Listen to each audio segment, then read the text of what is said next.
ஸ்தோத்திரம். இந்த காலவெளியிலே தேவனுடைய ஆலயத்திலே எல்லாரையும் பார்ப்பது சந்தோஷம். ஸோ அதனால் நாட்டுடைய காரியங்களை, உலக காரியங்களை அறிந்து நாம் தொடர்ந்து ஜெபிப்பது நமக்கு நலமாக காணப்படும்.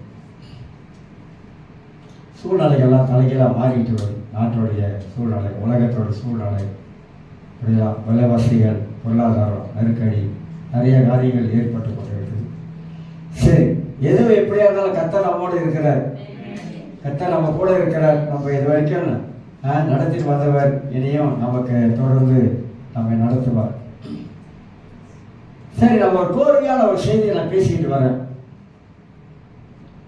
சங்கீதம் 1 சங்கீதம் 2 பாக்கியவான் என்ற வார்த்தையை எடுத்து அது மூல மொழியிலே அது ஆசீர்வதிக்கப்பட்டவன் என்ற வார்த்தையில நம்ம ஆசீர்வாதமா வாழணும் அப்படின்னு பேசி வந்தேன். நான் ஞாபகப்படுத்துறேன், மறந்துடுவீங்க. 2வது ஒரு வார்த்தை மகிழ்ச்சி. என் பிரசங்கத்தோடைய நோக்கத்தை நீங்க நல்லா புரிஞ்சுக்கணும். நான் எந்த நோக்கத்துல பிரசங்கத்தை செய்யறேன் அப்படின்னு சொல்லிட்டு, மகிழ்ச்சி. நம்முடைய வாழ்க்கையில மகிழ்ச்சிக்கு எதிராக இருப்பது கவலை, சமாதான குலைச்சல். இதெல்லாம் மகிழ்ச்சிக்கு எதிராக வர்றது. அப்ப சமாதான குலைச்சல், மனதில் கவலை, இதெல்லாம் உண்டாவதெல்லாம் தேவனுடைய காரியங்கள் இல்லை. இதெல்லாம் இது நம்முடைய வாழ்க்கையில இயற்கையாகவே சில வேலைகள், சில கவலைகள் உண்டாகி அந்த கவலை மூலமாக நம்ம பாதிக்கப்படும். ஆனா அந்த கவலைக்குள்ளாக வாழக்கூடாது என்பதுதான் வேதம் நமக்கு போதிக்கிறது. நாளை தினத்தை குறித்து கவலைப்படாதே, இயேசு சொல்லியிருக்காரு. கவலைப்படாத என்ற வார்த்தை பைபிள்ல நிறைய இடத்துல இருக்குது. இன்னைக்கு ஒன்றுக்கு கவலைப்படாமல் எல்லாவற்றையும் குறித்து சோர்த்தோட கூடிய ஜெபத்தினாலும் வேண்டுதலினாலும் தேவனுக்கு தெரியப்படுத்துங்கள். இப்படிதான் அந்த கவலையை குறித்ததான, ஏன்னா கவலை ரொம்ப ஒரு ஆபத்தானது. கவலை ஒரு எலும்புருக்கி. எலும்புருக்கி என்ன தெரியுங்களா? கவலை பட்டு பட்டு பட்டு பட்டு நம்ம சரீரம் அப்படி வெடிஞ்சிடும். உள்ளே இருக்கிற கவலை நம்மளை ஒரு சீக்காளி ஆக்கிடும், வியாதியில் கொண்டு தள்ளிடும். கவலை அஸ்மா வியாதி வர்றதுக்கு வாய்ப்பு இருக்கு. கவலை இப்படி பல காரணங்கள் இருக்குது. அதனால தான் ஆண்டு சொல்றாரு, கவலைப்படக்கூடாது. ஏன் கவலைப்படக்கூடாது? எதனால கவலை வரும்? அப்ப அந்த கவலையை வெளியே வச்சிடணும். உள்ள கொண்டு வந்தாதான் பிரச்சனை. நமக்கு உள்ளதான் இருக்குது எல்லாம் பிரச்சனை. வெளியில ஒண்ணு இல்லை. வெளியில பிரச்சனை இருக்குது, அது இருக்கட்டும். ஆனா அதை கொண்டாந்து உள்ள போடுறோமா? உள்ள போடுவதனால தான் நமக்கு நிறைய சரீரத்துல பிரச்சனை உண்டாக்கிறது. அதனால மகிழ்ச்சி போகுது, சந்தோஷம் போகுது, சமாதானம் போயிடுது. இதையெல்லாம் நம்ம வாழ்க்கையில தாண்டி வரணும், தாண்டணும். ஆனா நமக்குள்ள இருக்கிற பரிசுத்த ஆவியானவர் அந்த தெய்வீக சந்தோஷத்தையும், தெய்வீக சமாதானத்தையும், தெய்வீக மகிழ்ச்சியும் நமக்குள்ளாகவே வைத்து இருக்கிறாரு. அதுதான் நம்ம கண்டு கொள்ளணும். நான் இந்த புஸ்தகத்தை மனம் ஒரு குரலை எழுதி முடிக்க போறேன். அதுக்காக ஜெபம் பண்ணிக்கொள்ளுங்க. அது வெளியிடணும். அதுக்கு பணம் தேவை. உங்ககிட்ட தான் கேட்க மாட்டேங்க, பயப்படாதீங்க. 10 பைசா கூட கேட்க மாட்டேன். அந்த பழக்கம் எனக்கு இல்லை.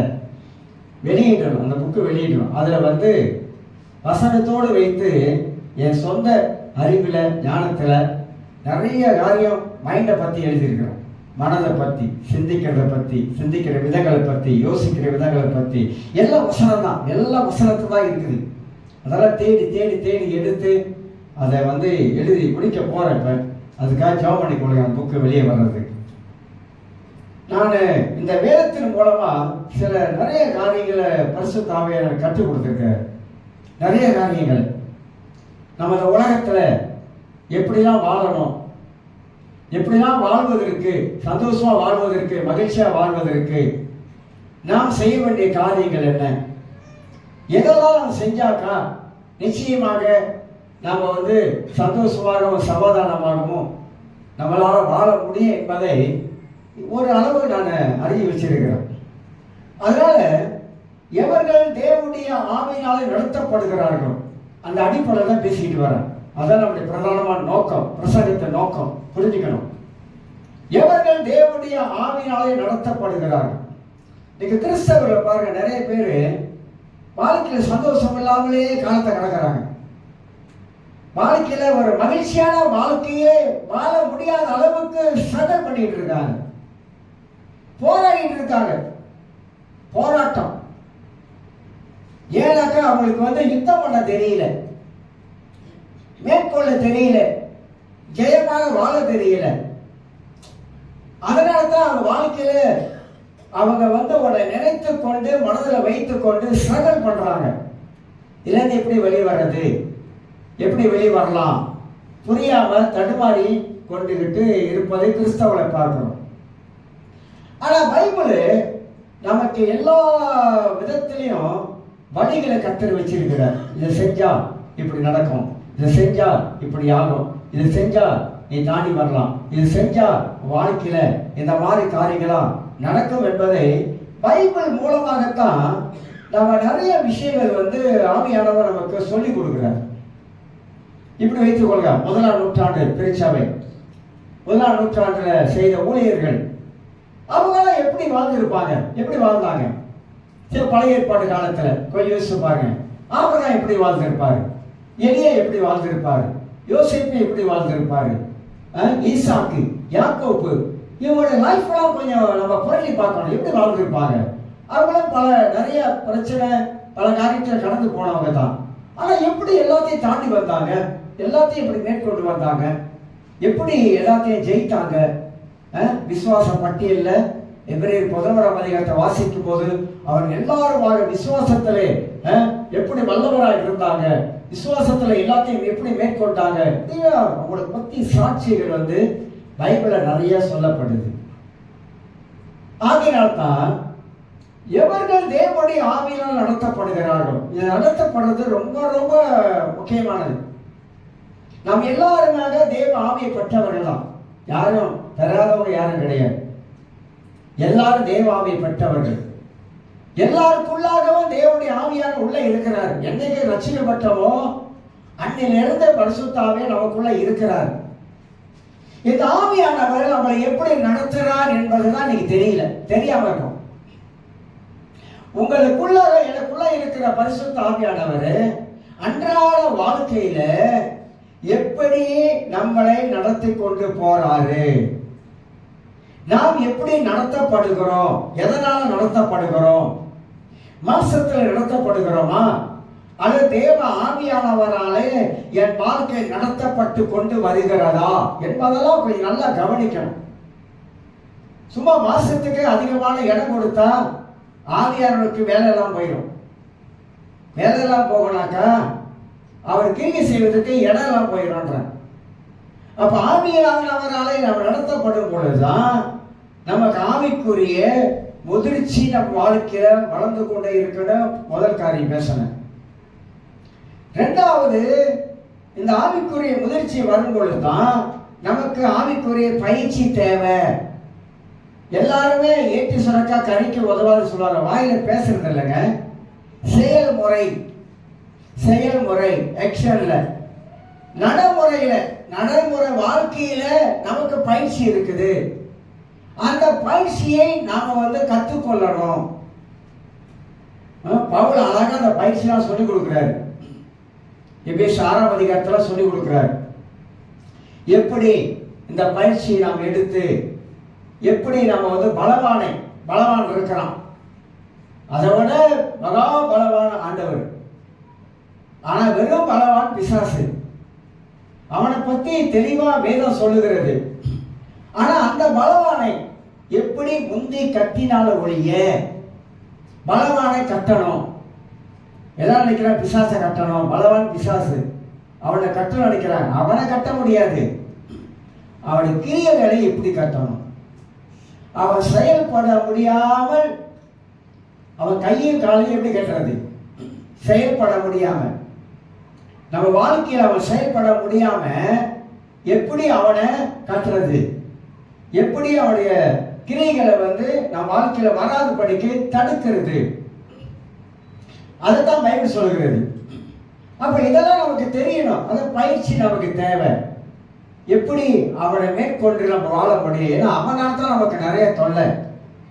ஆமா சார், மனுஷர்களால இல்லையா, மனுஷன் மூலமா தான் வரான், வேற எப்படி வரான், நேரம் கொம்ப வச்சுட்டு வந்துடுறான். மனுஷன் மூலமாகத்தான் அவனுடைய கிரியை அவன் செயல்பாடுகள் எல்லாம் செயல்படுவதை குறித்து நாம் நன்றாக அறிந்து கொள்கிறோம். மனுஷன் மூலமாக. அப்ப சாத்தானுடைய செயல்பாடுகள் எப்படி அவன் வாழ்க்கையில வருகிறது என்பதை நாம் தெளிவா அறிந்து கொள்ள, அதுக்குத்தான் கிறிஸ்தவர்களுக்கு அடிக்கடி பயிற்சி அளிப்பது அவசியமாக இருக்கிறது. வேத வசனங்களை தெளிவா புரிந்து கொள்வது அவசியமாக இருக்குது. வேத வசனங்களை நாம் அறிந்து கொண்டு அதிலே நாம் வேறொன்று நிற்பது அவசியமாக இருக்கிறது. மூன்றாவது சொன்ன வாழ்க்கை மாற வேண்டும் அப்படின்னு. வாழ்க்கை மாறி வாழ்கிற வாழ்க்கை. ஆவியானவரை நாம் நடத்தப்படும் பொழுது வாழ்க்கையில ஒரு பெரிய மாற்றம் வந்து கொண்டே இருக்கணும்.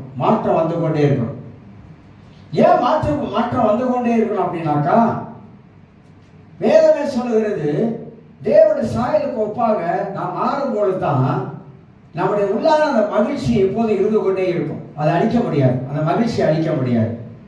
அந்த மாற்றத்துல அநேக நன்மைகள் நம்முடைய வாழ்க்கையில வருவதை நாம் பார்க்க முடியும். அநேக நன்மைகளை பார்க்கலாம். மூன்றாவது, நாலாவதுல இருந்து சில காரியத்தை இன்னைக்கு அடுக்க போகும். நான் சொல்ற நோக்கத்தை புரிஞ்சு கொள்ளுங்க. ஆண்டவராக இயேசு நமக்குள்ளாக ஒரு தெய்வீக மகிழ்ச்சியை வச்சிருக்கிறார். சில வேளை உலகத்தில் வாழும் பொழுது சில சம்பவங்கள் நடக்கலாம், சில சம்பவங்கள் வாழ்க்கையில வரலாம். ஆனா நான் வாழ்க்கையில் வர சம்பவங்களை நான் பார்க்கிற விதம் ஒன்று இருக்குது. எப்படி அதை பார்க்கிறோம்? எல்லாருக்கும் இயற்கையாகவே இந்த உலகத்துல எல்லாருக்கும் இயேசுவே உலகத்தில் இருக்கும்போது அவரே கண்ணீர் விட்டார், அழுதான்னு பார்க்கிறோம். அப்படிதாங்க. துக்கம், துயரம், பிரச்சனை இதெல்லாம் இயற்கையா எல்லாருக்கும் இருக்கக்கூடியது இருக்கும்.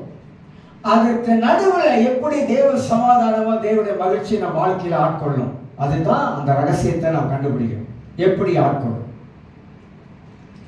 அப்ப நம்முடைய வாழ்க்கையில இந்த ஆவியானவராலே நடத்தப்படும் பொழுது இந்த மகிழ்ச்சி, சந்தோஷத்தையும் சமாதானத்தையும் பறிக்கவே முடியாது என்பதை நாம் புரிந்து கொள்ளலாம். நான்காவதாக நான் சொன்னேன், நேர்மையா இருக்க வேண்டும். நேர்மை இது ரொம்ப ரொம்ப கிறிஸ்தவ வாழ்க்கையில மிக மிக முக்கியமானது. பவுல் தீமோத்தேயுக்கு சொல்லும்போது அடிக்கடி சொல்வார், நீ உண்மை உள்ளவனா இருக்கணும் அப்படின்னுவார். நீ உண்மை உள்ளவனா இருக்கணும். ஆதியாகமம் 17ஆம் அதிகாரத்துல ஆண்டவர் ஆபிரகாமை பார்த்து சொல்லுவாரு, ஆபிரகாமே, நான் சர்வ வல்லமுள்ள தேவன். அப்படின்னா என்ன அர்த்தம்? சர்வ வல்லமை உள்ள தேவன், வானத்தையும் பூமியை படைத்த சர்வ வல்லவர். எனக்கு முன்பதாக நீ எப்படி நடக்கணும் தெரியுமா? உத்தமனாய் நட, உண்மை உள்ளவன் நட. ஏன்னாக்கா நீ நிறைய பொய் பேசி இருக்கிற. எகிப்துக்கு நீ போன, ஏன் போன? பொய் பேசிட்டாங்க போன, பொய் பேசுறதுக்காக நீ போன. கானான்ல பஞ்சம், ஏன் எகிப்துக்கு போன? நான் உன்னை போஷிக்க மாட்டேனா? போயிட்டேன். சரி போயிட்டேன். போய் அங்க என்ன சொன்னேன்? பொய் சொன்னேன். நீங்க நல்லா பைபிளை கவனிச்சு பார்த்தீங்கன்னா முதல் பொய் எங்க ஆரம்பிச்சு தெரியுங்களா? முதல் பொய் ஏதேன் தோட்டத்துல முதல் பொய் ஆரம்பித்தது. அப்படியே எங்க வந்துச்சு? தாத்தா முதல் பொய் ஆரம்பிச்சு வச்சா ஆதாமுக்குள்ள ஏவாளுக்குள்ள. அவங்க அப்படியே கொண்டாந்து அடுத்த ஒரு சந்ததி பிள்ளைங்க வாழ்க்கையில விட்டுட்டாங்க. காயினுக்கும் ஆவியலுக்கும் அப்படியே வந்துருச்சு. அங்க ஆரம்பிச்ச பொய் தான் இன்ன வரைக்கும் அந்த பொய்க்கு, அந்த பொய்யான காரியத்துக்கு அவ்வளவு மதிப்பு இருக்கு. அங்க ஆரம்பிச்ச பொய் அது என்னைக்கா போயிருக்கா? போகல. ஏன்னா அந்த பொய்க்கு பிதா பிசாசு. ஆண்டவர் அழகா சொல்றாரு, அவன் பொய் பேசும்போது சொந்தத்துல எடுத்து பேசலாம். நல்லா கவனிக்கிறேங்க. நம்முடைய கிறிஸ்தவ வாழ்க்கையில இந்த பொய் மட்டும் நம்ம வாழ்க்கையில இருந்துச்சுனாக்கா நம்ம ஆண்டவருக்கு முன்பதாக உத்தமனா இல்ல, உண்மை உள்ளவனா இல்லைன்னு அர்த்தம். பல விஷயங்கள்ல, பல காரியத்துல பரவாயில்ல, சின்ன பொய் தானே. தமிழோட சொல்லுவாங்க தெரியல, 1000 பொய்ய சொல்லி ஒரு கல்யாணத்தை பண்ணி வச்சான். 1000 பொய் சொல்லி. பரவாயில்ல, நல்லதுக்கு தானே சொல்றேன் பொய் அப்படின்னு பைபிளுக்கு அதை சொல்லி கொடுத்துருக்குறா. நல்லதுக்கு பொய் சொல்லுங்க பரவாயில்ல அப்படின்னு பைபிள் சொல்லுதா? பொய்யே சொல்லக்கூடாதுன்னு சொல்லுது பைபிள். சிலர் சொல்லுவாங்க நல்லதுக்கு சொன்னேன், நல்லதுக்கு தான் அப்படி சொன்னா பொய், அது இப்படி ஆகுதுன்னு தெரியாது. நல்லதுக்கோ கெட்டதுக்கோ பொய் பொய் தான். அந்த பொய்யை சொல்லக்கூடாதுன்னு வேதம் நமக்கு கற்றுக் கொடுக்குது. அது கணவனா இருக்கலாம், மனைவியா இருக்கலாம், பிள்ளையா இருக்கலாம், மற்றவங்க யாரா இருக்கலாம், உலகத்தில் இருக்கலாம், யாரா இருக்கட்டுமே, பொய் பொய் தானே. அப்ப நான் பொய் பேசும் பொழுது உடைய மனசாட்சி நமக்குள்ள சுருக்கொலை குத்துது. எப்படி குத்துது? சுருக்கொலை குத்துது. ஊசி எடுத்து அப்படி குத்துற சுருக்கொலை குத்துது ஒரு குத்து. ஏன் குத்துது? நம்மளோட மனசாட்சிக்குள்ள தேவ ஆவியானவர் இருக்கிறாரு, அவர் சுருக்கொலை குத்துறாரு. பொய் பேசிட்ட பத்தியா, கொஞ்ச நேரத்துல பொய் பேசிட்ட பத்தியா. பேதுரு இயேசுவையா, அவர் எனக்கு தெரியவே தெரியாது புழுவான், பச்சையா புழுவான். எனக்கு தெரியவே கேட்கிறாங்க, நீ அந்த இயேசுவோடு இருந்தவங்க, ஐயோ அவர் எனக்கு தெரியவே தெரியாது. அப்படி பச்சையா புழிட்டான். புழுலாம் பரவாயில்ல, அவரை ஐயோ அப்படின்னு மறுதளிச்சுட்டான். அது பரவாயில்ல, சத்தியமே பண்ணல, கையை கொண்ட தலைமையான சத்தியமா சொல்றேன். எத்தனை பேர் சத்தியம் பண்றாங்க? அம்மா மேல சத்தியமா. சில சொல்லுவாங்க எங்க அப்பா மேல, ஐயோ என் பிள்ளை மேல சத்தியங்க. சொன்னார் மனத்தை சத்தியம் பண்ண வேண்டாம், யாரு பேரும் சத்தியம் பண்ண வேண்டாம், என் பிள்ளை மேல சத்தியங்க அப்படின்னா. ஏன் சத்தியம் பண்ற? எதுக்கு சத்தியம் பண்ற? நம்முடைய உண்மையை யாருக்கிட்டே நிரூபிக்க வேண்டிய அவசியம் இல்லைங்க. யாருக்கிட்டே நிரூபிக்கணும் அப்படின்னு அவசியம் கிடையாது. நான் உண்மைதான் உண்மை, அவ்வளவுதான். அதை போய் உடனே நிரூபிக்கணும் எனக்கு அவசியம் இல்லை. நான் உண்மைதான் சொல்றேன், உண்மை உண்மைதான். அந்த பொய்யை சொல்றதுக்கு தான் என்ன பண்ணுவாங்க? பல்ட்டி அடிப்பாங்க பாருங்க, தலைகளே அடிப்பாங்க பல்ட்டி. அப்படி இருப்பாங்க பல்ட்டி, இப்படி இருப்பாங்க பல்ட்டி, அந்த பொய்யை சொல்றதுக்கு. அதனால ஆண்டு சொல்ற, ஆபிரகாமே எனக்கு தெரியும் தெரியுமா, நீ ஏற்கனவே புழுவன ஆளு. இப்ப நான் சொல்றேன், நான் யார் தெரியுமா? சர்வ வல்லமுள்ள கர்த்தர். எனக்கு முன்பதாக நீ எப்படி நடக்கணும், எப்படி வாழணும் தெரியுமா? உண்மையா வாழ, உத்தமனாயிரு, உத்தமனாயிருன்றார், உண்மை உள்ளவனாயிருன்றார். முள்ள மாதிரி கேப் மாதிரி பொண்ண மாதிரி தரணும் என்கிட்ட வச்சுக்காத. யாரு? ஆவியார் சொல்ல, முள்ள மாதிரி கேப் மாதிரி எல்லா தரத்தையும் என்கிட்ட வச்சுக்காத. நான் கடவுள், நான் எல்லாத்தையும் பார்க்குற ஆளு. உன் உள்ளத்துல என்ன இருக்குதுன்னு எனக்கு தெரியும், மற்றவங்க பார்க்க முடியாது. எனக்கு தெரியும் உன் உள்ளத்துல என்ன நீ வச்சுக்கிட்டு இருக்கிறவங்க எனக்கு தெரியும். எல்லாத்தையும் அறிந்தவர், சகலத்தையும் அறிந்தவர். அதனால தான் அந்த பாட்டு படிக்கும் போது நீர் என்னை காண்கிற அப்படின்னு ஒரு பாட்டு படிச்சால, அது அப்படியே நம்மள என்ன சொல்லுது, என்ன செய்யுது அந்த பாட்டு? அப்படியே உள்ளத்துல தொடுது. நீர் என்னை காண்கிற தேவன். ஆகார் சொன்னாங்களே, ஆகாரு நீர் என்னை காண்கிற தேவன் அப்படின்னு அந்த பாட்டு அப்படிதான் வருது. நீ என்னை காண்கிற தேவன். இப்ப கர்த்தர் நம்மளை காண்கிறாரு, நம்முடைய உள்ளத்தை பார்க்கிறாரு, எல்லாவற்றையும் அவர் அறிந்தவராக இருக்கு. அவருக்கு எதுவுமே மறைவான ஒன்றுமில்லை. அப்புறம் ஏன் நம்ம அந்த பொய் பேசும் பொழுது நம் வாழ்க்கையில் ஆவியானவர் நமக்குள்ள இருந்து கிரியை செய்ய ஆரம்பிக்கிறாரு, நம்முடைய பொய்யை தடுக்கிறாரு. அது அப்ப நேர்மையாக வாழ்வதற்கு நாம பிரயாசப்பட வேண்டும். நேர்மைய வாழ்க்கையில இருக்குது என்பது நாம வாஞ்சிக்கணும். ஆண்டவரை நான் நேர்மையாக உண்மையாய் வாழணும், ஆண்டவரை கோணலாம் வாழக்கூடாது அப்படி என்பதை நம்ம வாழ்க்கையில இருக்கணும். ஏன்னா எவர்கள் தேவனுடைய ஆவினால நடத்தப்படுகிறார்களோ. பாருங்க, நம்ம நேர்மை இல்லாம நம்ம எப்படியாவது ஒரு குறுக்க வழியில் போற ஆரம்பிச்சோமா, நமக்குள்ள இருக்கிற அந்த தெய்வீக சமாதானம், தெய்வீக மகிழ்ச்சி, சந்தோஷம் நம்மளை அப்படியே கொஞ்சம் கலங்க பண்ணும். பார்த்துருக்கீங்களா? நீங்க ஏதாவது ஒரு சொல்லிட்டீங்கன்னா உங்க மனசாட்சிக்குள்ளாக, ஐயோ இப்படி சொல்லிட்டேனே, இப்படி சொல்லிட்டேனே, சொல்லக்கூடாது இப்படி ஒன்று சொல்லிட்டேனே, ஒரு பொய்யா சொல்லிட்டேனே, ஒரு தவறா சொல்லிட்டேனே, அந்த மனசாட்சிக்குள்ள அந்த குற்றவாளியை நம்மளை குத்திக்கிட்டோம். இப்போ அங்கே நமக்கு சந்தோஷமா இருக்க முடியுமா? அந்த சந்தோஷத்தை எவ்வளவு அழகா திருடலாம் பாருங்க பிசாசு. சந்தோஷமா இருந்த நம்ம வாழ்க்கையில அந்த சந்தோஷத்தை, மகிழ்ச்சியை சாத்தான் எப்படியெல்லாம் திருடுறான் என்பதை நம்ம நன்றாக விலகி கொள்ளணும், புரிஞ்சு கொள்ளணும். அதனால அப்படின்னா என்ன பார்த்து செய்யுது? பொய் சொல்லாம இருக்கிறதுக்கு என்ன பாச செய்யுது? பொய் சொல்லாம இருக்கிறதுக்கு நான் தான் அதுக்கு எஃபர்ட் போடணும். எனக்குள்ள இருக்கிற ஆவியானவர் என்ன சொல்றாரு? பொய் சொல்றாரா? பொய் சொல்லக்கூடாதுன்னு சொல்றாரா? நானாக அதை என் வாழ்க்கையில இப்படி ஒரு காரியம் வரும்பொழுது சொல்லுவதும் சொல்லாம இருப்பதும் அது என்ன பொறுத்தது தெரியுங்களா? சொல்லுவதும் சொல்லாமல் இருப்பதும் என்ன பொறுத்தது? நான் சொல்லக்கூடாதுன்னு ஒரு தீர்மானம் எடுத்தனா? இல்ல ஆண்டவரே, இந்த பொய்யை நான் சொல்லக்கூடாது அப்படின்னு நான் தான் ஒரு தீர்மானம் எடுக்கணும். தீர்மானம் எடுத்தாதான் அந்த பொய் சொல்லாம அதை தாண்டி வரும். அந்த கடவுள் பயம், தேவனுடைய பயம். சில பச்சையா தைரியமா அப்படியே சிரிக்காம சொல்லுவாங்க, பார்த்திருக்கீங்களா? சிரிக்காம அப்படியே சொல்றாங்கலாம் இருக்கிறாங்க. அப்ப ஏன் சொல்றாங்க அப்படின்னா, அந்த தேவ பயம் இருந்தா அந்த பொய் வராது. தேவனுடைய ஆவியானவர் உண்மையாகவே நடத்தக்கூடியவர் இருந்தால் அந்த பொய் வராது. இதுக்கு ஒரு கிளாஸ் நம்ம எடுக்க வேண்டிய அவசியம் இல்லை. நமக்குள்ள இருக்கிறத நாம அடக்கி ஆள முடியும். எனக்குள்ள இருக்கிற ஒரு கோபத்தை என்னால் அடக்கி ஆளுகை செய்ய முடியுமா? முடியாதா? முடியும். முடியாமல்ல. ஏன் முடியும்னு சொன்னா, எனக்குள்ளாக ஒரு ஆவியானவர் இருக்கிறாரு. அந்த ஆவியானவர் என்னோட சொல்றாரு, எனக்கிட்ட பேசுறாரு. அவர்தான் தேவனோடு நடக்கிற அனுபவம், பரிசுத்த ஆவியானவரோடு நடக்கிற அனுபவம்.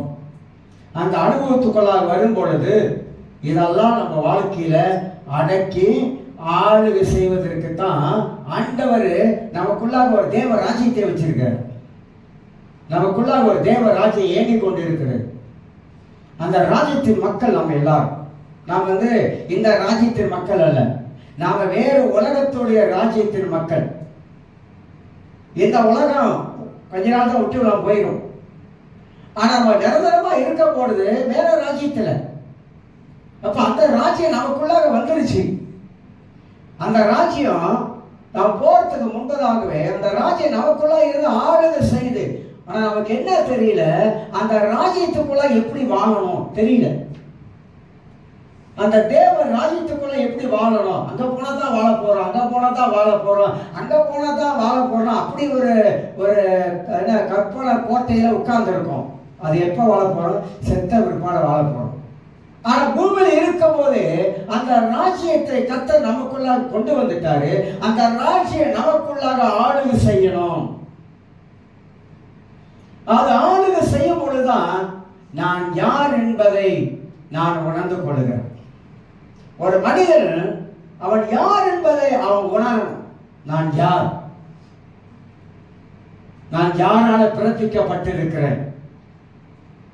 எனக்குள்ள இருக்கிறவர் யாரா இருக்கிறாரு? எனக்கு ஆண்டவர் என்னென்ன பேர் வச்சிருக்காரு பைபிள்ல? இதெல்லாம் நம்ம சிந்திக்கணும்.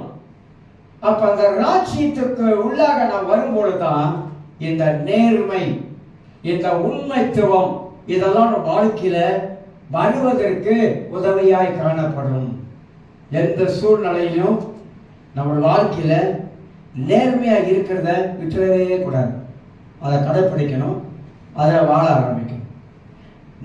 அஞ்சாவது காரியம், எவர்கள் தேவனுடைய ஆவியினால் நடத்தப்படுகிற. நான் சொல்ற காரியமெல்லாம் நான் என்ன நோக்கத்தை சொல்றேன்னாக்கா, மகிழ்ச்சி நமக்குள்ளாக எப்போது இருக்கணும், சமாதானமான எப்போது வாழணும் அப்படின்னாக்கா, ஆவியானவரால் நடத்தப்படும் பொழுதுதான் இந்த மகிழ்ச்சி சமாதானம் நமக்குள்ளாக நிலைத்திருக்க. அப்படின்னாக்கா நான் இந்த சொல்ற இந்த காரியம் வாழ்க்கையில இருக்கணும், கண்டிப்பா இருக்கணும், 100% இருக்கணும். ஏதோ கொஞ்சம் கொஞ்சம் இருந்தா போதுமா அப்படின்னு பைபிள் கத்துக்குள்ள கொஞ்சம் இருந்தா போதுமா? கொஞ்சம் உண்மையா இருந்துக்கும், கொஞ்சம் நேர்மையா இருந்துக்கும், கொஞ்சம் குறுக்கு வழியில் போய்க்கலாம், கொஞ்சம் ஒரு கோண வழியில் போய்க்கலாம் அப்படின்லாம் இல்லைங்க. பைபிள் அப்படிலாம் போதிக்கல. இப்படிதான் இப்படிதான், இப்படிதான் நீ இப்படிதான் இருக்கணும் தெரியுமா அப்படின்னு ஆண்டு சொல்றாரு. நீ இப்படிதான் இப்படிதான் இருக்கணும், நீ இப்படிதான் போகணும், நீ இப்படிதான் சிந்திக்கணும். அப்படிதான் பைபிள் நமக்கு கற்றுக் கொடுக்குது. அஞ்சாவது காரியம், ஆண்டவர் சொல்றாரு, இந்த உலகத்துல வாழும் பொழுது நம்ம சமாதானமா மகிழ்ச்சியா இருக்கணும். வாழ்க்கையில என்ன இருக்கணும் தெரியுமா சொல்றாரு ஆண்டவர். முக்கியமா சொல்றாரு என்ன தெரியுங்களா? நீ கனி கொடுக்கணும் அப்படின்றாரு. நான் பேசியிருக்கோம், நிறைய பேசியிருக்கோம். கனி கொடுக்கணும். அந்த கனி கொஞ்ச நேரத்துக்கு கொடுத்தா போதுமா? ஒரு 6 மாசம் கனி கொடுத்துட்டு 6 மாசம் அந்த கனியை நிப்பாட்டிடலாமா? அப்படிலாம் சொல்லலை. யோவான் 15:16 சொல்லப்படுகிறது, நீங்கள் என்னை தெரிந்து கொள்ளவில்லை, நான் உங்களை தெரிந்து கொண்டேன். ஏன் உங்களை தெரிந்து கொண்ட தெரியுமா? நீங்கள் என்ன தேடி வந்தீங்க? நீங்கள் என்ன தேடி வரல, நான் உங்களை தேடி இந்த பூமிக்கு வந்தேன். நான் உங்களை தெரிந்து கொண்டேன், நான் உங்களை அழைத்தேன். எதற்கு உங்களை தெரிந்து கொண்டேன்? எதற்கு உங்களை அழைத்தேன்? நீங்கள் போய் கனி கொடுக்கும்படி, அந்த கனி பாதியிலேயே அழிஞ்சு போகும்படி அப்படின்னு சொன்னாரு. அந்த கனி நிலைத்திருக்கும்படி, வாழ்க்கையில் அந்த கனி நிலைத்திருக்கும்படி, வாழ்க்கையில் அந்த கனி கொடுத்து கொண்டே இருக்கும்படி, அப்படிதான் இயேசு சொல்லிட்டு போனார். அந்த கனி நிலைத்திருக்கும்படி அப்படின்னார். நீ மற்றவங்களுக்கு கனி கொடுக்குது, கனி நிலைத்து இருக்கணும். ஒரு கனி இல்லாத வாழ்க்கையை எதுக்கு ஒப்பிடலாம்? ஒரு கனி இல்லாத வாழ்க்கை ஒரு கிறிஸ்தவ வாழ்க்கையை இருக்க முடியுமா? இருக்க முடியும்.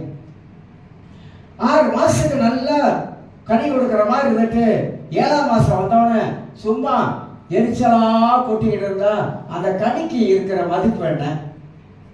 யோவான் 15:8 வாசிக்கிறேன், நீங்க மிகுந்த கனிகளை கொடுப்பதினால், வசனமே இருக்குது, மிகுந்த கனிகளை கொடுப்பது. கனி கொடுப்பது ஒரு ஸ்டெப், அது வந்து கனிகள் 2வது ஸ்டெப். மிகுந்த கனி கிறிஸ்தவ வாழ்க்கையில மிகுந்த கனி இருக்கணும். மிகுந்த கனி இருக்குன்னா என்ன அர்த்தம் தெரியுமா? எதிரியை நேசிக்கணும், அதான் மிகுந்த கனி. உங்களுக்கு தீமை செய்தவர்களுக்கு நீங்க நன்மை செய்யணும், அதான் கனி. உங்களுக்கு தீமை செஞ்சுட்டாங்களா? எனக்கு தீமை செஞ்சிட்டியா, என் காலை மிதிச்சிட்டியா, உன் காலை மிதிக்காம விட மாட்டேன், அது கனி இல்லை, அது பழி வாங்குறது. தெரியுமா? மிகுந்த கனி என்ன? நீங்க என்ன பைபிளை படிச்சு பாருங்க, நமக்கு தெரியும். பைபிள் படிக்கும் போதுதான் படிக்கதான் கடல் மாதிரி அது ஆழத்துக்குள்ள கொண்டு போது அது வந்து சொந்தக்கிட்டே வருது. அப்ப ஆண்டவர் நம்மளை எப்படி இந்த உலகத்துல மகிழ்ச்சியா இருக்க, சந்தோஷமா இருக்க, சமாதானம் வாழ சொல்றாரு? கனி கொடுப்பா, கனி கொடு. யாரை பார்த்தாலும் வெட்டிக்கிட்டு போவாங்க. நான் பார்த்துருக்கேன், எத்தனை சில வேலை யாரை பார்த்தாலும் வெட்டிக்கிட்டு போயிடுவாங்க. ஏன் வெட்டிக்கிட்டு போற? அப்படின்னா மனசுக்குள்ள ஏதோ ஒன்று இருக்கிறதுனால அந்த ஆளை பார்க்கும்போது உங்களுக்கு பிடிக்கல, வெட்டிக்கிட்டு போற. அது கனியா? அது கனி கொடுக்கறதா? ஏன் சொன்னாரு? எதிரியை நேசினாரு, அப்படிதானே சொன்னாரு. ரொம்ப கஷ்டமான ஒரு காரியம், எதிரிய நேசி. பச நீங்க இவ்வளவுதான் சொல்றீங்க, நீங்க செய்யறீங்களா? நான் செய்யறத நான் பேசுறேன், நான் செய்யாததை இங்க வந்து நான் பேசவே மாட்டேன். அவன் எதிரியா இருந்தாலும் சரிதான், நம்ம கவுத்தவனால பண்ணா இருந்தாலும் சரி, நம்ம பின்னால குழி வெட்டினவன் யாரதா இருக்கட்டும், நேரம் கை கொடுத்துட்டு சிரிச்சுட்டு வந்துட வேண்டியதான். அத்திமாவு பாய் அடிக்கடி சொல்வேன், நம்முடைய உள்ளம் எப்போதுமே சுத்தமா வச்சுக்கணும். சொல்றாங்க, நான் சொல்றேன் பாருங்க, இப்ப ஒரு பாடம் டீச் பண்ண போறேன் ஜெகூர்ல பிடிஎஸ்சி, ஆவிக்குரிய யுத்தம், ஸ்பிரிச்சுவல் வார்ஃபேர். அதுக்கு பாடத்தை ஆயத்தப்படுத்தும் பொழுதுதான் பல காரியங்கள் எப்படி நம்முடைய யுத்தம் பண்றதுக்கு நம்முடைய இருதயம் எவ்வளவு முக்கியம் என்பதை பத்துக்கும். யுத்தம் பண்றதுக்கு இந்த இருதயம் இருக்க அவ்வளவு முக்கியங்க,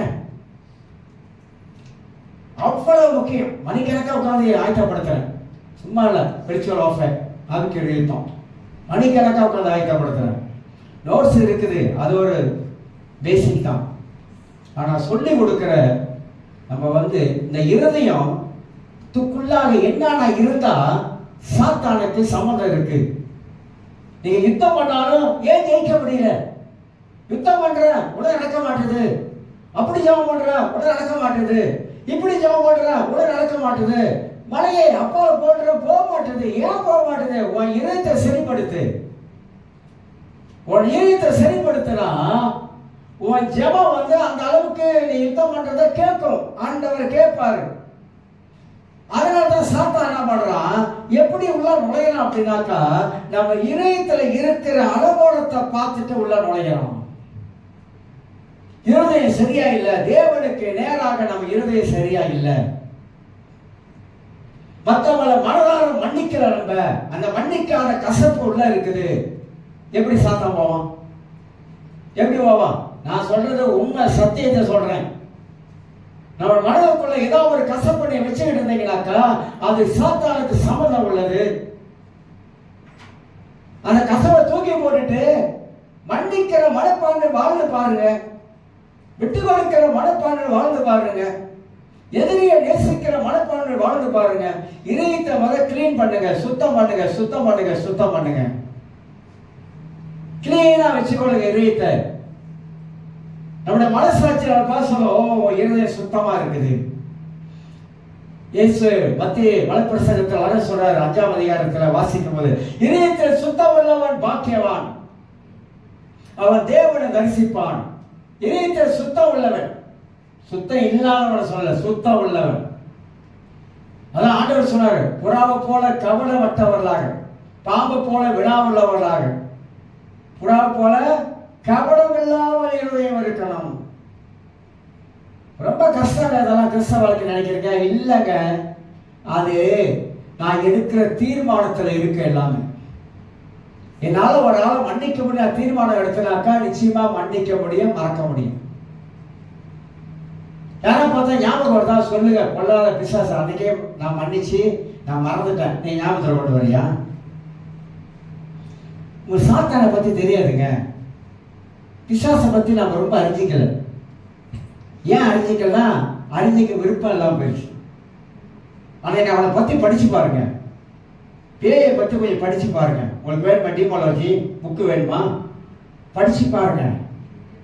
அவன் என்ன மாதிரியான பொய்காரன், வஞ்சகக்காரன், ஏமாத்தக்காரன், திருமலுக்காரன், அவன் எப்படிலாம் வேலை செய்வான், எப்படிலாம் கிரிகை செய்வான், அவனுக்கு இடம் கொடுத்தா வாழ்க்கை என்ன ஆகும், இதெல்லாம் கிறிஸ்தவங்க தெரிஞ்சு வச்சிருக்கணும். அவனுக்கு இடம் கொடுத்தா என்ன ஆகும்? பவுல் பிசாசுக்கு இடம் கொடாமர்கள் ஏன் சொல்றாரு? எதனால சொல்றாரு? ரகசியம் இருக்கு.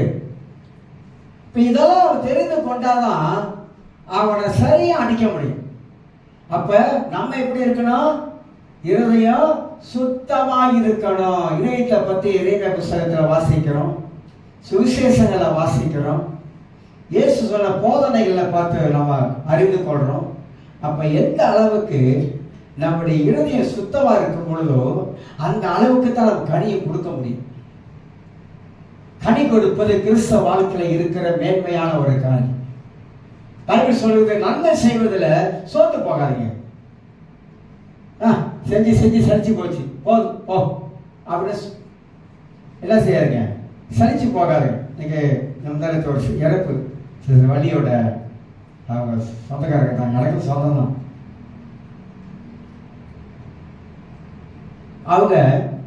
அவங்களுக்கு சாட்சி சொல்றாங்க, பிரேயர் லேடி, நல்லா ஜெபம் பண்ணுவாங்க, எல்லாருக்கும் உதவி செய்வாங்க, நிறைய பேருக்கு உதவி செய்வாங்க, ஊழியக்காரனுக்கு உதவி செய்வாங்க. அவளை பத்தி அவங்க எதை சொல்லிட்டாலும் அவங்க செய்வாங்க. அதுதாங்க கனி. நம்ம ஏதாவது முழுக்க சொல்லிட்டா, ஓ என்ன சரி, ஓ உனக்கு செஞ்சதெல்லாம் போதும், என்ன சொல்லிடும், செஞ்சதெல்லாம் போதும். அந்த அந்த பாருங்க, அந்த அந்த அந்த உண்மையான நேசிக்கிற அன்பு இல்லாம போயிடுச்சு. பார்த்தீங்களா? அப்படி இல்லைங்க, கிறிஸ்தவ வாழ்க்கை அப்படி இல்லை. பவுல் என்ன சொல்றாரு? நன்மை செய்வதில் சோர்ந்து போகாதீங்க அப்படி சொல்றாரு. தீமைக்கு நன்மை செய்யன்றாரு. நிருபங்களை வாசிப்பாருங்க. தீமைக்கு தீமை செய்யாத, தீமைக்கு பதிலா நன்மை செய்யன்றாரு. முடியுமா? போதனைகள் நீங்க நினைக்கிற மாதிரி இல்லைங்க, கடுமையான போதனை தான் ஆண்டு எழுதி வச்சிருக்காரு. நம்மளால செய்ய முடியும் என்பதற்காகத்தான் பரிசுத்தாவி எழுதி வச்சிருக்காரு. செய்ய முடியாமல்ல, அது நம்முடைய மனப்பான்மை, மென்டாலிட்டி, மனிதனுடைய மென்டாலிட்டி, இந்தியன் மென்டாலிட்டி. இந்தியன் மென்டாலிட்டியை பத்தி நீங்க படிக்கணும். சீன மென்டாலிட்டி வேற, மலைக்கார மென்டாலிட்டி வேற, தமிழ மென்டாலிட்டியே வேறங்க. அவனுடைய எண்ணங்கள்லாம் வேற, மாறுபட்ட எண்ணங்கள். கடுமையான காரியத்தை வச்சிருக்காரு. செய்யணும் செய்யணும். அதனால என்ன? அதனால தேவ நாமத்தை வகைப்படுத்துற, அதுதான் நீ உண்மையான ஒரு அன்பையும் பாசத்தையும் நேசத்தையும் வெளிப்படுத்தி காட்டுற மற்றவனுக்கு.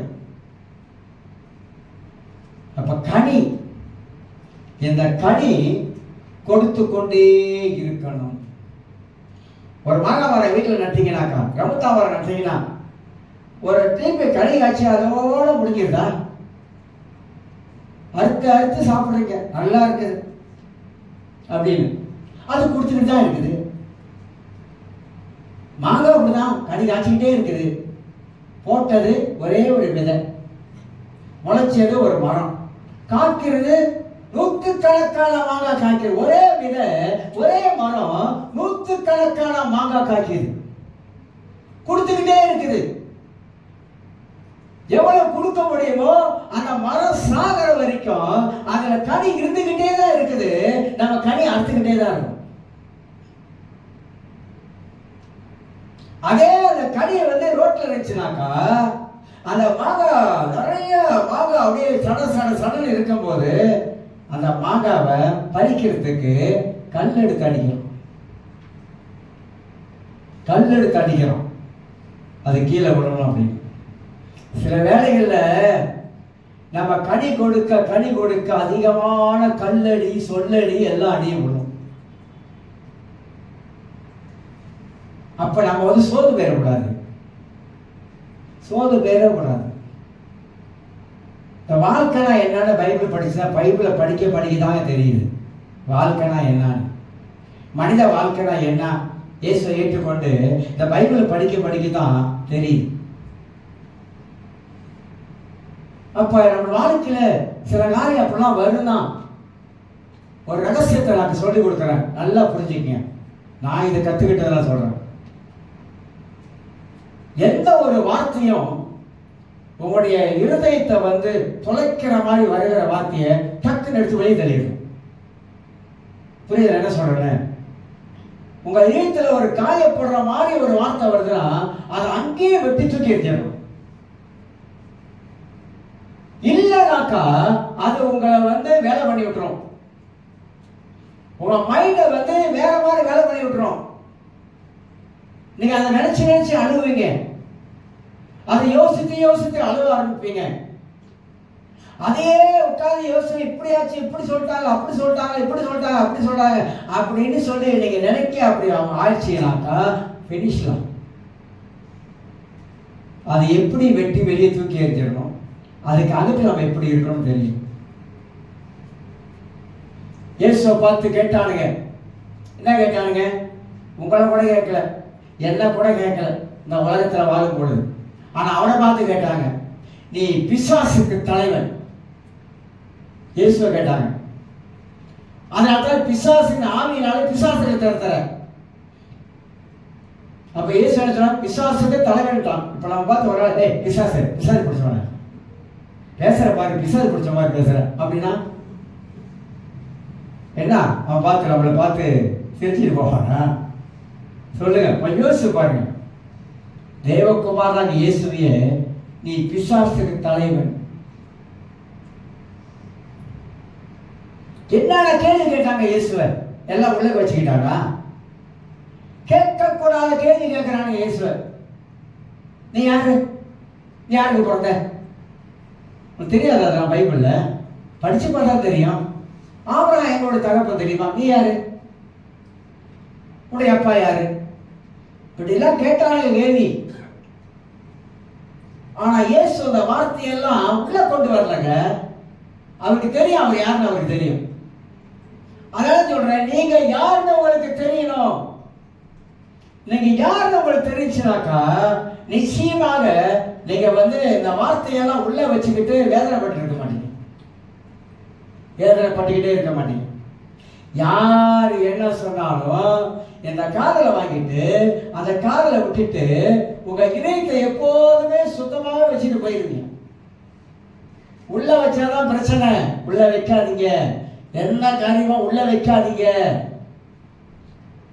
உள்ள வச்சாதான் நமக்கு தொல்லை, நம்ம ஆவிக்குரிய வாழ்க்கைக்கு தொல்லை, நம்முடைய மைண்டுக்கு தொல்லையாகிறோம். அப்ப நம்ம அறிந்து கொள்ள வேற கனி கொடுக்க கொடுக்க கொடுக்க ஆண்டவர் சொல்றாரு, வாழ்க்கையில் என்ன வந்தாலும் பரவாயில்ல, கனி கொடுக்கறது விட்டுறாரு. கனி கொடுத்து கொண்டே இரு. எல்லா ரீதியில் கனி கொடுத்து கொண்டே இரு. அஞ்சாவது காரியம், ஆறாவது காரியம் சொல்றேன். ஆறாவது சொல்றேன். தேவ ஆவியினாலே நடத்தப்படுகிறவர்கள், தேவனுடைய புத்திரர்கள், வளர்ந்தவர்கள். வளர்ந்தவருடைய வாழ்க்கையில் அந்த சந்தோஷம், சமாதானம், மகிழ்ச்சி நமக்குள்ள நிலைத்து இருக்கணும்னாக்கா, நான் சொல்றதெல்லாம் கொஞ்சம் ஃபாலோ பண்ணீங்கன்னாக்கா நம்முடைய வாழ்க்கையில அப்படி இருக்க முடியும், வாழ முடியும். முடியாமல் இல்லை, இருக்க முடியும். ஆறாவது காரியம் சொல்றேன், வேதம் சொல்வதை முதலாவது கேட்கணும். பைபிள் சொல்றதை கேட்கணும். அவன் சொல்றான், இவன் சொல்றான், அவன் அப்படி சொன்னான், இவன் இப்படி சொன்னான், இவர் இப்படி சொன்னாரு, அவர் அப்படி சொன்னாரு, அதெல்லாம் வேண்டாங்க, விட்டுருங்க. யாராரோ இன்னைக்கு என்னென்னமோ சொல்றாங்க. டிக்டாக் கொடுத்தவன் தான் அவசியத்துக்கு அவன் ஒருத்த பிரசங்கம் பண்றான். இந்த டிக்டாக் கொடுத்தவன் தான் அவசியத்துக்கு ஒன்று அங்கு என்னது வருஷத்துக்கு வந்து அவர் இஷ்டத்துக்கு ஒன்று பேசுறாரு. ஆனாலும் அவளுக்கு இஷ்டத்துக்கு அவங்க மண்ட அறிவுக்கு பேசுறாங்க, மண்ட அறிவுக்கு வச்சு பேசுறாங்க. ஆனா பைபிள் என்ன சொல்லுகிறது அது கேட்டிருக்கோமா? எல்லாம் நல்லதுதான் பேசுறாங்க, பிரசங்கம் பண்றாங்க, வசனத்தை எடுத்து வித்தியாசமா பேசுறாங்க, பல கோணத்தில் பேசுறாங்க, வசனம் வியாக்கண முறையே சரியில்லாமலும் பேசுறாங்க. தப்பா வசனங்களை எடுத்து தப்பா பேசுறது இருக்குது. நிறைய நான் பார்த்துட்டேன், நிறைய பார்த்துட்டேன். ஆனா நான் என்ன சொல்றேன், யார் எப்படி பேசுறா இருக்கட்டும், ஆனா வேதம் சொல்வதை நாம கேட்க வேண்டும் ஆண்டவர் விரும்புகிறார். வேதம் என்ன சொல்லுகிறது? பிலீவர் எப்போது சொல்லுவாரு, the Bible say அப்படின்னு, வேற எதுவும் சொல்ல மாட்டார். நான் சொல்றேன் அப்படி இல்லை, the Bible say. தினகரன் வந்து சொல்லுவாரு, வேதம் சொல்லுகிறது. வெளியினம் வேதம் சொல்லுகிறது. வேதம் என்ன சொல்லுகிறது? வேதத்தை படிச்சாதான் தெரியும். வேதம் படிக்காதவங்களுக்கு, பைபிள் படிக்காதவங்களுக்கு வேதம் என்ன சொல்லுகிறது என்னங்க தெரியும்? தெரியாதுங்க, புரியாதுங்க. அதனால தான் நாம் அடிக்கடி என்ன வலியுறுத்துறோம், இந்த மகிழ்ச்சி, சந்தோஷம், சமாதானமா இருக்குன்னா பைபிளை படிச்சா பேய் நடுங்குவான். உங்களுக்கு தெரியுமா ரகசியம்? நீங்க பைபிளை படிக்கிற ஆளா இருந்தா பேய் வந்து நடுங்குவான். நீங்க பைபிளை படிக்காத ஆளா இருந்தா அவன் நடுங்கவே மாட்டான், பயப்பட மாட்டான். ஏன்னா வேத வசனம் வந்து தேவனுடைய வார்த்தை. அதனால வேதம் சொல்வதை நாம் கேட்க வேண்டும். கேட்கிறோமா? வேதம் எவ்வளோ காரியங்களை சொல்லுதுங்க. பழைய ஏற்பாட்டெல்லாம் உபதேசம், புதிய ஏற்பாட்டெல்லாம் நடைமுறை வாழ்க்கை. உபதேசத்தை கேட்டவங்க நடைமுறை வாழ்க்கையில வாழ வேண்டிய காரியமெல்லாம் சொல்லுது, நிறைய சொல்லுது. ஆனா வேதம் சொல்றதை இன்னைக்கு யாருமே கேட்கறதில்ல, யாருமே வேதம் சொல்றதுக்கு கீழ்ப்படிதல் இல்லை. வேதம் என்ன சொல்லுகிறது என்பதை யோசிக்கிறது இல்லை, வேதத்தை தியானம் பண்றதே இல்லை, வேதத்தை வச்சு அப்படியே உட்கார்ந்து சிந்திக்கிறது இல்லை. எப்படிங்க நம்மளுடைய வாழ்க்கையில நம்ம ஒரு நல்ல கிறிஸ்தவங்களா வாழ முடியும்? எப்படி வாழ? இப்போ உள்ள காலத்துக்கு ரொம்ப அட்வான்ஸா வந்து நிறைய விஷயங்களை வந்து இன்னைக்கு சொல்ல ஆரம்பிக்கலாம். நிறைய காரியங்கள்.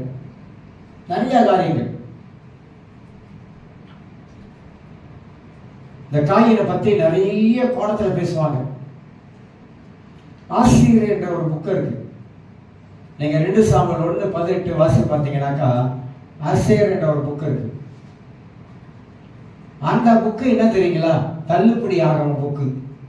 பைபிள்ல 35 புக்கு இருக்கு. அதே மாதிரி 35 புக்கு இருக்கு. பைபிளுக்குள்ளே இருக்கு 35 புக்கு இருக்கு.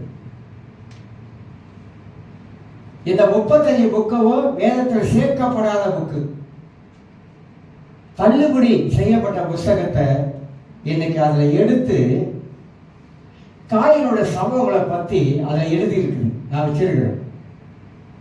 அதுல எழுதி இருக்குது, தப்பா எழுதி இருக்குது, தவறா எழுதி இருக்குது, நல்லதா இருக்குது. என்னது? நல்லதா இருக்குது, தவறான காரியங்கள் இருக்குது. இதை எடுத்துதான் இன்னைக்கு நிறைய பேர் வந்து யூஸ் பண்றாங்க, பயன்படுத்துறாங்க, சில வார்த்தைகளை சொல்ற ஆரம்பிக்கிறாங்க. அப்ப இதெல்லாம் வந்து நம்ம வாழ்க்கையில வேதம் என்ன சொல்றதை விட்டுட்டுமாக்கா அந்த மாதிரி கோணத்துல போயிடும். புது வெளிப்பாடு என்ன புது வெளிப்பாடு? என்கிட்ட வாங்க, புது வெளிப்பாடு நான் காட்டுறேன். பைபிள்ல புது வெளிப்பாடுலாம் ஒண்ணும் இல்லை, எல்லாம் வெளிப்படுத்தப்பட்டதுதான் பைபிளுக்குள்ள இருக்குது. இந்த வெளிப்படுத்தல் புஸ்தகத்துல நான் படிக்கும்போது, மாஸ்டர் படிக்கும்போது என்ன குழப்பம் தெரியுங்களா? சொல்ல முடியாத குழப்பம். நீங்க நினைக்காதீங்க படிக்கிறதுலாம் எல்லாம் சரியா வந்துடணும். சட்டியான குழப்பம். நானும் கேட்காத கேள்வி இல்லை, கேட்டுப்பேன். நிறைய கேள்வி கேட்டாலும் பதில் சரியா வர்றதில்லை. பயங்கர குழப்பங்க. நான் படிச்ச ரெவலேஷன் வேற. இப்ப மாஸ்டர் படிக்கும்போது ஒரே குழப்பமா இருக்கு. நினைக்கிறேன் படிக்கிறது எல்லாமே சரியா சொல்லி கொடுத்துருவாங்க அப்படின்னு நினைக்கிறீங்களா? இல்லைங்க. நமக்கு தெரியணும் பைபிள் என்ன சொல்லுகிறது. இதைத்தான் எனக்கு கிறிஸ்தவங்க விட்டுட்டாங்க. இதை விட்டதுனால தான் வேதம் என்ன சொல்லணும் அவங்களுக்கு தெரியல, என்ன சொல்லி கொடுக்குது. இப்ப நம்ம எல்லாம் ஒரு பாட்டு படிக்கிறோம். என்ன பாட்டு படிக்கிறோம்? ஃபேமஸான ஒரு இது வரும், எபினேசரே படிக்கிறோம். நல்லதுதான். ஏதோ வழி வழியா வந்துட்டோம், அப்படியே படிச்சு வந்துட்டோம், அதே மண்டல ஏற்றிட்டோம். பைபிள் எபினேசர்ன்றதுக்கு என்ன அர்த்தம் தெரியுமா? யாரும் சொல்ல முடியுமா? எபினேசர் அப்படின்னா இடம். 1 சாமுவேல் 4:1, 1 சாமுவேல் 5:1, 1 சாமுவேல் 7:12 வாசிச்சு பாருங்க. நம்ம என்ன பண்ணிட்டோம்? அதை கர்த்தர் நம்மோடு இருக்கிறார் என்ற ஒரு அர்த்தம் சொல்லல அதை படிக்க ஆரம்பிச்சிட்டோம். ஆனா பைபிள் சொல்றது வேற. எபென்னோ என்ற ஒரு எபிரு வார்த்தை. இப்ப இன்னொன்று கூட சொல்றாங்க, நீங்க இயேசுன்னு சொல்லக்கூடாது தெரியுமா? அது யூத பெயர் இல்லை. பழைய ஏற்பாடு யெகோஷுவா. கிரேக்க வார்த்தையில இயேசுக்கு என்ன பேரு? கிரேக்க வார்த்தையை விட்டுட்டாங்க, எபிரு வார்த்தையை மட்டும் பிடிச்சிட்டாங்க. பழைய ஏற்பாடு எல்லாமே எபிரு வார்த்தையில் எழுதுறதா? இல்லைங்க. பழைய ஏற்பாடு எல்லாமே எபிரு வார்த்தையில் எழுதல. அதே தெரியல நமக்கு. அதனால சில பேர் சொல்றாங்க இது அப்படி இருக்கு, இது இப்படி இருக்கு அப்படி சொல்லிட்டு இந்த மூல வார்த்தையை வச்சு, மூல வார்த்தையெல்லாம் நான் சொல்றேன், ஒரு வார்த்தைக்கு 5 சொல்லு 4 சொல்லு அர்த்தம் சொல்றது. பழைய குரு இருக்குது, புதிய குரு இருக்குது, பழைய கிரேக்க மொழி இருக்குது, புதிய கிரேக்க மொழி இருக்குது. இது நிறைய பேர் குழப்படி பண்றாங்க, குழப்பத்தை உண்டாக்குறாங்க. ஒருத்தர் சொல்றாரு இயேசு என்ற பேர் சொல்லக்கூடாது. அப்படி என்ன பேர் சொல்றது? உன் பேர் சொல்லணுமா? இயேசு என்ற பேர் சொல்றாங்க, உன் பேர் சொல்றது இல்ல. அது இயேசுக்கு அந்த பேர் யூத பேர் இல்ல, இல்ல கிரேக்க வார்த்தையில என்ன சொல்றது? குழப்படி, நிறைய குழப்படி. நான் சொல்றேன் பைபிள் சொல்றதை செய்யுங்க. யாரு என்ன வேணா சொல்றான், அவன் கிரேக்க படிக்கிட்டோம், எப்ரூ படிக்கிட்டோம், படிச்ச மண்டையா இருக்கட்டும், ஏதாவது இருக்கட்டும், பிரச்சனை இல்லை. பைபிள் என்ன சொல்றது அதை பாருங்க. எல்லாம் ஒரு பக்கம் வச்சிருங்க. அது என்ன? அதிக படிப்பு உடலுக்கு இழப்பு. ரொம்ப அறிவு வந்துட்டாலும் பிரச்சனை, ரொம்ப அறிவானாலும் பிரச்சனை. அதனால வேதம் சொல்வதை நம்ம கேட்கிறோமா? அதாங்க கேள்வி. வேதம் சொல்றது கேட்கிறோமா? பைபிள் சொல்றது கேட்கிறோமா? வசனம் சொல்றது கேட்கிறோமா? இல்லையே. அவர் எப்படி நம்முடைய வாழ்க்கையில தேவ ஆவியினாலே நடத்தப்படுறது? ஆவியானவர் எதை கொண்டு பேசுறாரு? வசனத்தை கொண்டுதான் வாழ்க்கையில பரிசுத்த ஆவியான பேசிக்கிட்டே வரவர். வேற எதை கொண்டு அவர் பேச மாட்டாரு. அவர் கேள்விப்பட்டவைகள் அவருக்கு தெரியும். வசனத்தை கொண்டு ஆவியானவர் நமக்கு ஒரு தெளிவை உண்டாக்குறாரு. வசனத்தை கொண்டு ஆவியானவர் ஒரு வெளிச்சத்தை கொண்டாடுறாரு. வசனத்தை கொண்டு நம்ம உள்ளான மனசை கட்டி எழுப்புறாரு. இதை புரிஞ்சுக்கணும். நான் சொல்றேன், அம்பான சேர்ச்சியில் இருக்கிற மக்கள் எல்லாரும் இந்த வசனத்துல ஆணி வேறு பதிஞ்சு இருக்கணும். உங்களை அசைக்க முடியாத அளவுக்கு இருக்கணும். யாரு என்ன சொன்னாலும் உங்களை அசைக்க முடியாத அளவுக்கு இருக்கணும். அதுதான் சரியான ஒரு கிறிஸ்தவ வாழ்க்கை. அப்ப வேதம் நமக்கு என்ன சொல்லுகிறதோ, என்ன கற்றுக் கொடுக்கிறதோ அதை விசுவாசிக்கணும், அதை நம்ம அறிந்து கொள்ளணும், அதை மனதுக்குள்ள கொண்டு வரணும். அதுதான் வாழ்க்கையில ஆவியானவராலே நடத்தப்படுகிற ஒரு அனுபவத்தை குறித்து நாம் அறிந்து கொள்ள முடியும். கடைசியா ஒரு சென்டென்ஸ் சொல்லி நிப்பாடி தொடர்கிறோம் அடுத்த வாரத்தில். 7வது காரியம், இதில் நிறைய வசனம் இருக்கு, அடுத்த வாரம் தான் இது தொடர்ந்து பேசும். வேதம் கூறும் ஆலோசனையை நம்ம கேட்கிறோம். பைபிள் சொல்லுகிற ஆலோசனை, மனித ஆலோசனை இருக்குது, பிசாசின் ஆலோசனை இருக்குது, வேதம் சொல்லுகிற ஆலோசனை இருக்குது. இப்படி 3 பிரிவா இருக்கு ஆலோசனை. கவுன்சிலிங் பண்றல, அவங்களுக்கு ஆலோசனை கொடுக்கறல, இந்த மாதிரி ஆலோசனை கொடுக்கிறோம். மனித ஆலோசனை எப்போதும் தவறி போகும், மிஸ் பண்ணும். மனிதன் சில வேலை சரியான ஆலோசனை கொடுக்க முடியாது, ஆனா வேதம் நமக்கு சரியான ஆலோசனை கொடுக்கும். அப்ப வேதத்தை தேடி பார்க்கணும், எங்கெல்லாம் தெய்வ ஆலோசனை உள்ள இருக்குன்னு. நிறைய இருக்குது. பிள்ளைகளுக்கு வேணும் ஆலோசனை, பைபிள் இருக்கு. கல்யாணம் பண்ண போறவங்களுக்கு ஆலோசனை வேணுமா, பைபிள் இருக்கு. கல்யாணம் பண்ணி கொண்டவர்களுக்கு ஆலோசனை வேணுமா, பைபிள் இருக்கு. கணவனுக்கு ஆலோசனை வேணுமா, பைபிள் இருக்கு. மனைவிக்கு ஆலோசனை வேணுமா, பைபிள் இருக்கு. ராஜாக்கு ஆலோசனை வேணுமா, பைபிள் இருக்கு. எது பைபிள்ல இல்ல, எல்லாமே பைபிள்ல தான் இருக்குது. அப்ப நம்ம பைபிள் ஆலோசனையை தள்ளி வச்சிட்டோம். தள்ளி வச்சதுனால மனிதன் தன் சுயமாக ஆலோசனையை அவன் சொல்ல ஆரம்பிச்சிட்டான். ஒரு சம்பவம் நடந்துச்சு, நல்ல சம்பவம் சொல்லி முடிச்சாங்க. ஒரு சகோதரி ரட்சிக்கப்பட்டு அவங்க சேர்ச்சுக்கு வந்துட்டு தான் என்ன கேட்டாங்க, பஸ் எங்கள் வீட்டுக்கார ரட்சிக்கப்படல பஸ், அதனால எனக்கு ரொம்ப இடைஞ்சலா இருக்குது, சேர்ச்சுக்கு போனால் கூட ரொம்ப இடைஞ்சலா இருக்கு, ஜெபிக்கிறதுக்கு ரொம்ப இடைஞ்சலா இருக்கு. அப்போ ஒரு இடத்துல ஆலோசனை கேட்டேன். இப்போ அவங்க சொன்னாரு, அது ஊழியக்காரர் தான் சொன்னாரு, நீ என்ன பண்ணுமா, கொஞ்ச நாளைக்கு உன் வீட்டுக்கார விட்டு பிரிஞ்சு அம்மா விட்ட போயிரு, சரியாயிரு. ஆலோசனை பத்தியெல்லாம் சூப்பரா இல்லை, சூப்பரா இருக்கு ஆலோசனை. அப்படி போயிட்டா வீட்டுக்காரர் என்ன பண்ணுவார் தெரியுமா, அடிச்சுட்டு 4 நம்பர்னு போயிடுவாரு. புரியுதா என்ன சொல்றேன்? அப்படி போயிட்டா அந்த குடும்பம் ஒண்ணு சேருமா, அந்த குடும்பம் பிரியுமா? குடும்பம் ஒண்ணு சேராது. என்ன சொல்லி இருக்கணும், இல்லம்மா ரசிக்கப்பட்ட அந்த பிரச்சனை தான் வரும், அவருக்காக ஜெபம் பண்ணு, உன் புருஷனோட தான் நீ இருக்கணும், உன் புருஷனோட தான் நீ வாழணும் அப்படின்னு சொல்லியிருக்கணும். அது ரைட்டு. இந்த மாதிரி தப்பா ஆலோசனை கொடுத்தா அந்த மனுஷன் என்ன நினைக்கும், ஆமா கொஞ்ச நாள் இருப்பான், அப்பதான் இவனுக்கு புத்தி வரும். என்னது, தனியா வந்துட்டாதான் அவருக்கு புத்தி வரும். வருமா? புத்தி வேற மாதிரி வரும், புத்தி வேற மாதிரி வரும். நீ போனா போ, எப்படி நீ போனா போ, எனக்கு என்ன கதை வேற தெரியுமா, கதை கந்தலாயிரும். அப்புறம் அடிச்சுக்கிட்டு வாங்கி வைத்தல, அப்பவே நம்ம கூட இருந்திருக்கலாம். அவர் பேச்சை கேட்டு நான் போனதுனால இப்ப என் வீட்டுக்காரு வேற மாதிரி ஆயிட்டாரு. பத்தியா, ஒரு சின்ன ஒரு ஆலோசனை பத்தி எங்க கொண்டு விட்டுருச்சு. ஹலோ, மனுஷாளுகிட்ட நீங்க ஆலோசனை கேட்க போறீங்கன்னாக்கா என்ன ஆலோசனை சொல்றாரு முதல்ல கேளுங்க. கேட்டுட்டு பைபிள் பாருங்க, பைபிள் பாருங்க. ரொம்ப ரொம்ப முக்கியமானதுங்க. நிறைய பேர் தப்பா ஆலோசனை கேட்டுதான் வாழ்க்கையில் உருப்படிலாம் போயிட்டாங்க. நல்ல ஆலோசனை கேட்கறத விட்டுட்டாங்க. தவறான ஆலோசனை கேட்டதுனால தான் வாழ்க்கையில நிறைய பாதிப்பு, நிறைய பிரச்சனை. ஏன்? கேட்ட ஆலோசனை சரியில்லை.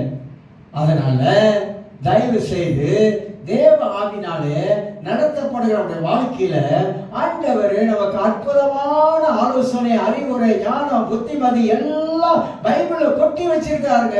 அதை எடுத்து படிக்கும் பொழுது நம்ம சிந்திக்கணும். நான் ஒரு மெத்தட் சொல்லி கொடுக்குறேன். நான் படிச்சுட்டு இந்த நாட்கால உட்கார்ந்துக்கிட்டு அப்படியே யோசிச்சுட்டு இருப்பேன், அப்படியே யோசனை பண்ணுவேன். அதான் தியானம். படிச்சுட்டு பைபிள் மூடி வச்சுட்டு போறது இல்லைங்க.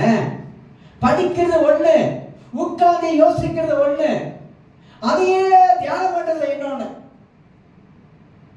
இதெல்லாம் செஞ்சாதான் இந்த வார்த்தையெல்லாம் அப்படியே உள்ள இறங்கிக்கிட்டே இருக்கும், உள்ள இறங்கிட்டே இருக்கும். இதை நீங்க செஞ்சு பாருங்க, நீங்க தேவ ஆவியினாலேயே அற்புதமாக நடத்தப்படுவீங்க. உங்க மகிழ்ச்சி எவ்வளவு திருட முடியாது, உங்களுக்குள்ள இருக்கிற சந்தோஷத்தை எவ்வளவு திருட முடியாது, உங்களுக்குள்ள இருக்க தெய்வீக சமாதானத்தை எவ்வளவே திருட முடியாதுங்க. நான் எவ்வளவு யுத்தம் பண்ணியிருக்கேன் தெரியுமா? உங்களுக்கு தெரியாது எவ்வளவு யுத்தம் பண்ண தெரியுமா? யுத்தம்னா சாதாரண யுத்தம் இல்ல. ராத்திரி 12 மணி, 1 மணி, 2 மணி விட்டாம யுத்தத்தின் மேல யுத்தம். ஏனாக்கா எனக்குள்ள இருக்க தெய்வீக மகிழ்ச்சி, சமாதானத்தை, சந்தோஷத்தை பறிக்க நினைக்கிறான் பிசாசு. நீங்க கிறிஸ்துவ வாழ்க்கை பஞ்சு மெத்த இல்ல. கிறிஸ்துவ வாழ்க்கை ரொம்ப நினைக்கிற பஞ்சு மெத்த, சாப்பிட்டோன்னு படுத்து நல்லா கரக்க விடுவோம். அது இல்ல கிறிஸ்துவ வாழ்க்கை. கிறிஸ்துவ வாழ்க்கை போராட்டமான வாழ்க்கை தான். ஆனா அதுல ஒரு தெய்வீக நமக்கு மகிழ்ச்சி, தெய்வீக அந்த சமாதானம், விசுவாசம், என்ன கேடகம், ஒரு ஸ்ட்ரென்த் வரும் பாருங்க, ஒரு பலன் வரும் பாருங்க. அதுதான் என்ன மாதிரியா பாக்குறீங்க? நான் சொல்றது உண்மைங்க. நீங்க செஞ்சு பாருங்க. நீங்க தான் சாத்தானை தோற்கடித்து சந்தோஷமான வாழ்க்கை வாழக்கூடிய மக்களாக இருக்கு. எல்லாரும் எழுதிருக்கோம். நன்றி ஆண்டவரே, நன்றி இயேசுவே.